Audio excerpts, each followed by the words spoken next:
The story starts in a spaceship where a man named Tom is busy with his work. His job is to send information from space to Earth. He quickly reports to his seniors that for the past few days, fireballs have been shooting out of the sun at high speed. While they are still talking, their connection suddenly cuts off. Tom begins to feel something is wrong because fireballs start falling near him toward Earth, and his spaceship also begins to go down. After this, the scene changes to a hilly place in England called Heatherfield, where a couple named Owen and Jane live in a small house. Like every morning, Jane finishes breakfast and goes outside for some fresh air. Suddenly, she sees fireballs falling from the sky and hitting the ground, causing huge explosions. Owen, who is inside the house, hears the loud noise and runs outside to Jane. Jane walks toward the place where a fireball has fallen, but the whole area is destroyed, and all the birds are dead. Suddenly, Jane feels sick, and blood starts coming from her nose.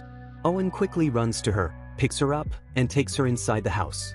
But now, Jane starts acting strange and keeps pushing Owen away. He tries to calm her down, but her behavior becomes different and scary, like she's turning into a zombie. Then the story moves to London, where life goes on as usual. We meet a girl named Susan, who works as a waitress in a cafe. Among the customers is a boy named Jim, who is planning a trip with his friends. Suddenly, fireballs fall from the sky in the middle of the city, causing panic everywhere.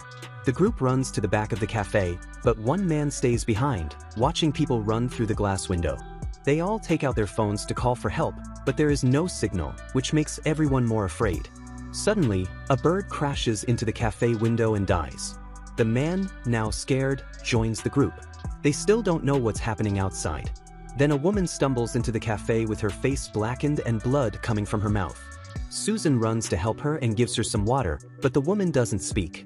The group tries to call again, but still no signal. Then a loud city alarm starts ringing. Susan begins to cry, terrified, but Jim tries to calm her down, saying everything will be fine. The cafe owner turns on the TV, and the news reporter announces that no city is safe and people should stay inside or find shelter because the situation is very dangerous. The sick woman's condition gets worse. The group rushes to help her, but Jim sees another woman outside who has turned into a zombie. He quickly asks the cafe owner for the key and locks the door.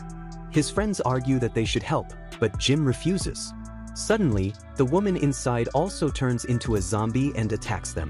One man grabs her, but she bites his hand. In pain and panic, he throws her against the wall, killing her. The city outside is getting destroyed, and the government tries to control the situation. The group blocks the cafe door with furniture, but the zombies outside keep trying to break in. The man who was bitten starts feeling sick, blood comes from his mouth and nose. The group realizes he is turning into a zombie, so the cafe owner hits him with a frying pan, knocking him down. The group quickly escapes through the back door, but soon the bitten man turns into a zombie and attacks the cafe owner. Meanwhile, the rest of the group runs through the city, trying to find a safe place, but zombies are everywhere. Susan tells everyone she has a car nearby they can use to escape, so they head toward it.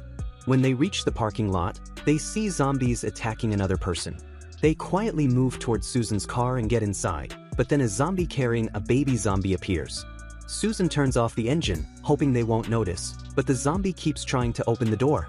Scared, the others tell her to drive, so she starts the car and speeds away toward Heatherfield. Jim and Susan are both from Heatherfield, so they decide to go there to find their families. But halfway through, the car's tire bursts, and they have no spare. They leave the car and continue walking. After a long walk, they reach an area surrounded by zombies from both sides. They run into a nearby building, and Jim blocks the door with a wooden stick to slow the zombies down. Soon, the zombies break in and the group runs upstairs. Suddenly, a fireball hits the building, shaking it hard, but they keep climbing up. While running, Susan and Jim fall behind, and a zombie grabs Susan's leg through a hole in the floor. Jim pulls her free just in time. They hide in a nearby room, but there's a zombie inside holding a hammer. Jim fights it, takes the hammer, and gives it to Susan. They sneak out quietly and rejoin the group upstairs. The zombies start breaking into the room again, so the group escapes through the window, climbing out one by one. Jim is almost caught but gets pulled out just in time. On the rooftop, they see the whole city burning and destroyed. Jim says they can't survive long without food or water. One of the group members finds an open window to another building, but Susan spots more zombies nearby. Jim decides they'll rest there overnight and leave in the morning. The next morning, one member goes outside to check the situation but gets bitten by a zombie. The group kills the zombie and tries to escape with their injured friend, but more zombies appear below, so they go back to the rooftop. Their friend's condition gets worse, and he turns into a zombie, attacking Jim. Susan kills him with the hammer. The remaining survivors leave and find an old hospital to hide in.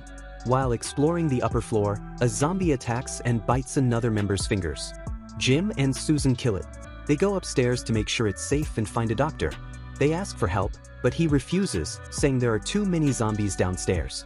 Meanwhile, another couple from the group hides under a bed, but the boyfriend starts turning into a zombie and sacrifices himself to save his girlfriend, Kate. Jim and Susan arrive just in time to save Kate, and the group escapes into the forest, thinking it will be safer there. But soon, they hear zombie noises in the woods too. While running, Kate falls and gets attacked by a zombie. Jim kills it, but it's too late. Kate turns into a zombie. Heartbroken, Jim and Susan keep going toward Heatherfield. When they reach Susan's house, they find her younger sister Nicole still alive, but everyone else has turned into zombies. They take Nicole and drive to Jim's house, where they meet his brother Owen. Owen is happy to see Jim alive. That night during dinner, Susan discovers Owen's wife, Jane, tied up in another room. Owen explains that he kept her there because she wasn't hurting anyone. The next morning, Jane breaks free and bites Owen. Zombies start surrounding the house. Owen shoots Jane and tells the others to escape while he stays behind, knowing he's infected. He runs outside to distract the zombies, fighting bravely until they overpower him. Jim, Susan, and Nicole run to a cemetery and find an old church to hide in. They lock the doors, but soon zombies arrive and start breaking in. Jim tells Susan and Nicole to climb up the tower while he holds the door. The zombies grab him, but he manages to escape and join them upstairs. Nicole tries to use a radio to call for help, but no one answers.